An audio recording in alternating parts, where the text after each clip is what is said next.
Hello guys, in this video we're gonna solve some problems about project management, and at the end we're gonna show an extra problem. Our group is made up of Stefanita Piero, Diego Arcila and Nicolas Mendes. Okay, we're gonna start with the first question. Okay, in a highly regulated industry, a project may be subjected to strict regulatory oversight. What quality risk management technique it best helps a project manager ensure compliance with these regulations? A. Take a reactive approach, addressing no compliance issues when they arise. B. Implement continuous monitoring and control processes, including regular audits. C. Hire a compliance consultant and assign them all compliance responsibilities. D. Look for loopholes in regulations to avoid compliance activities. Okay, for the first question, the correct answer is B. Implementing continuous monitoring and control processes, including regular audits, is because it ensures ongoing compliance with regulations. Continuous monitoring involves keeping a close eye on project activities to catch any deviations from regulatory requirements early on. Control processes help manage and mitigate risks to maintain compliance. Regular audits provide systematic checks to confirm adherence to regulations and identify any areas needing improvement. This approach helps the project manager stay ahead of compliance issues and avoid potential penalties or setbacks. Okay, this was the first question. We're gonna continue. The second question is, you have been assigned to a project that is midway complete. Your first task is to understand the current project status.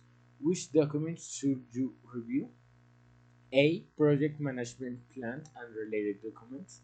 B. Resource management plan. C. Marketing plan. And D. Project transition plan. Okay, in this case, reviewing the project management plan and related documents is essential when you're gonna join a project midway. The project management plan provides a comprehensive overview of the project objectives, scope, schedule, budget, risks, and more. By examining the documents along with related materials like the project schedule and risk register, a project manager can quickly understand the current status of the project, identify any deviations from the plan, and determine necessary actions to keep the project on track. So the correct answer is A. Okay, for the next questions is, a change is proposed to the project, which will bring valuable addition but may affect the project's timeframe. How should the project manager handle this? Okay, we have four options. A. Accept the change without evaluating its impacts. B. Evaluate the proposed change considering its impact on project timeline, cost, and quality before making any decisions. C. Um, reject the change without further consideration.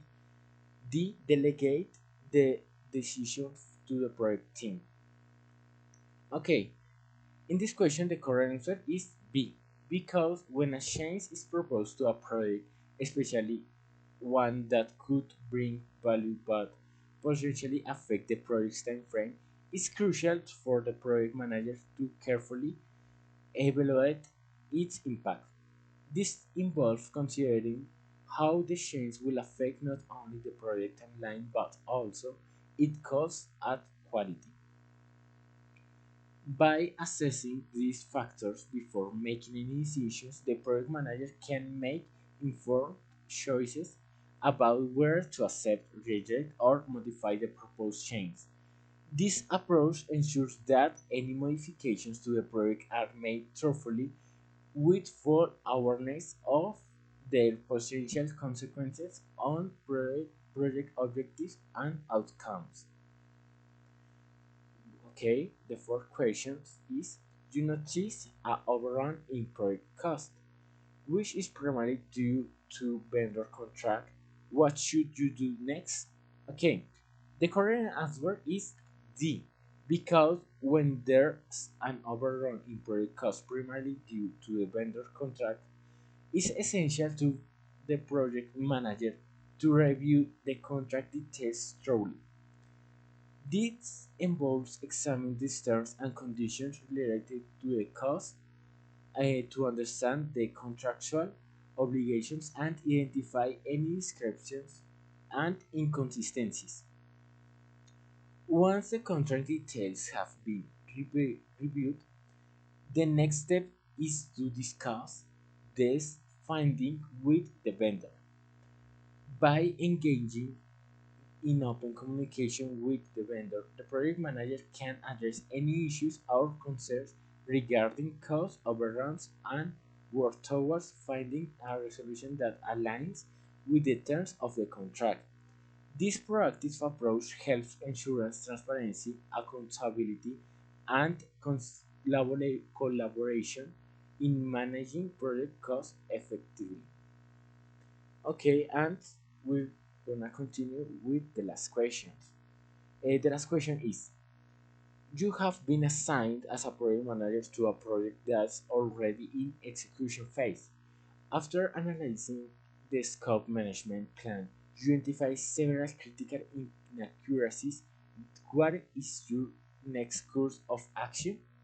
Okay, in this case, when you have been assigned as a project manager and you identify several critical inaccuracies and identified in the scope management plan during the execution phase of a project, is essential to address them promptly and effectively. Holding a stakeholders meeting is the appropriate next course of the action. This allows for the open communication and collaboration among key stakeholders to discuss the identified inaccuracies and their potential impact on the project. By involving relevant stakeholders, including project team members, clients, and other relevant parties, the project manager can gather insights, perspectives, and suggestions for modifying the scope management plan to address the inaccuracies effectively. This approach promotes transparency, consensus building, and alignment among the stakeholders, ensuring that the project remains on track towards its objective. So, in this question, the correct answer is A. Okay, we're gonna continue with some extra problems. And the extra questions is, the bat and the ball cost $1.10 together. If the bat costs $1 more than the ball, how much is the ball worth? Okay, we're gonna assign the next variables for the bat and the ball. Now we know that both things cost $1.10 together. Also, we know that the bat costs $1 more than the ball. So, solving both equations, we have this answer that is 0.05. And finally, we obtain that the cost of the ball. Okay, thank you for this video. I hope you like it, and I hope we can see you in the next video.